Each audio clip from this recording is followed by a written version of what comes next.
آپ کے پاس نہ عوام کا ووٹ ہے نہ آپ کے ساتھ مینڈیٹ ہے, آپ ووٹ چور ہیں اور ڈرے اس دن سے کہ پاکستانی قوم آئے, انقلاب آئے اور آپ کو اس اقتدار کی ایوانوں سے ہم باہر پھینک دیں. عمران خان کے پاؤں پکڑے گئے کہ اللہ کا واسطہ ہے, ڈرو اس وقت سے جب طلبہ لاکھوں کی تعداد میں ادھر ڈی چوک میں آئیں گے اور آپ کو ان اقتدار کی ایوانوں سے باہر پھینکیں گے تو آپ کو پتہ چل جائے گا. چیئرمین شکریہ کہ آپ نے مائک دیا. آپ کے سارے لوگ کہہ رہے تھے نہیں لاسٹ میں دینا. اچھا میڈم, میں دو ایشوز کے اوپر بات کرنا چاہتا ہوں. ایک کل حنیف عباسی نے تقریر کی اور اس نے کہا کہ بنگلہ دیش جو ہے وہ ایک قوم ہے, پاکستانی جو ہے یہ قوم نہیں ہے.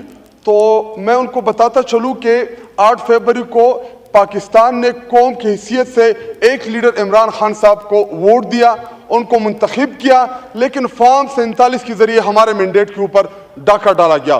اور دوسری بات کہ انہوں نے از مذاقاً کہا, ایک سٹوڈنٹس کا مذاق اڑایا کہ جی یہ بنگال کی سٹوڈنٹس نہیں ہیں. تو میں آپ کو بتاتا چلوں حنیف عباسی, ڈرو اس وقت سے جب طلبہ لاکھوں کی تعداد میں ادھر ڈی چوک میں آئیں گے اور آپ کو ان اقتدار کی ایوانوں سے باہر پھینکیں گے تو آپ کو پتہ چل جائے گا. اور دوسری بات, آپ کے خوف کا عالم یہ ہے کہ ہمارا جلسہ تھا اسلام آباد میں, عمران خان کے پاؤں پکڑے گئے کہ اللہ کا واسطہ ہے جلسہ کینسل کر دے. لیکن میڈم چیئر پرسن, 8 تاریخ کو 8 ستمبر کو ہمارا جلسہ ہے, تو میں دعوت دیتا ہوں آپ سب کو کہ آپ آئیں ادھر.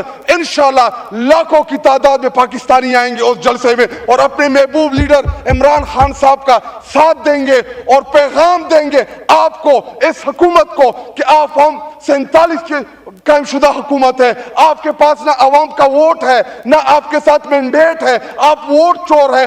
آپ نے عمران خان اور تحریک انصاف کے مینڈیٹ کے اوپر ڈاکہ ڈالا اور ڈرے اس دن سے کہ پاکستانی قوم آئے, انقلاب آئے اور آپ کو اس اقتدار کی ایوانوں سے ہم باہر پھینک دیں. اور آپ کو انشاءاللہ ضرور باہر کریں گے اقتدار کی ان ایوانوں سے, کیونکہ آپ, یہ حکومت بیساکھیوں کی حکومت ہے. ادھر جو بیٹھے ہیں یہ اسٹرینجر ان کی ہاؤس ہے. مجھے پتہ ہی نہیں کون سا مائک کا آپ لوگ کے